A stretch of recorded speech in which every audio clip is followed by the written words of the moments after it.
Hello friends, welcome back to our channel. இது ஆடி மாதத்தோட கடைசி வெள்ளிக்கிழமை. அது மட்டும் இல்லாமல் ஆடி பூரம். ஸோ இன்றைக்கி அம்மன் கோயிலுக்கு போயிட்டு நம்ம வளையல் வாங்கி கொடுக்காம இருந்தால் எப்படி? அதனால் நான், என் பொண்ணு, அதுக்கப்புறம் என் நாத்தனார், நாங்கள் 3 பேரும் நம்ம உறையூர் வெக்காளியம்மன் கோவிலுக்கு தான் கிளம்பிட்டோம். கோவில் உள்ளே போய் பார்த்தோன்னே பார்த்திங்கன்னா பயங்கரமான கூட்டம் இருந்தது. உள்ளே போகும்போதே கொஞ்சம் பயந்துக்கிட்டு தான் போனோம்.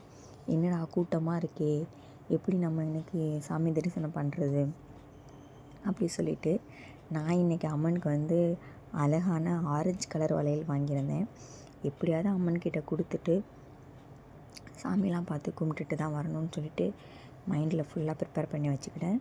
2 பேரும் போயிட்டு 50 ரூபா டோக்கன் எடுத்துகிட்டு சீக்கிரமாக விரைவு தரிசனத்தில் போயிட்டு அம்மனை பார்த்துட்டு அவங்களுக்கு இந்த அழகான வளையலையும் கொடுத்துட்டு அவங்களோட அருளையும் வாங்கிட்டு கிளம்பிட்டோம். Thank you, tata, bye bye. Next வீடியோவில் பார்க்கலாம்.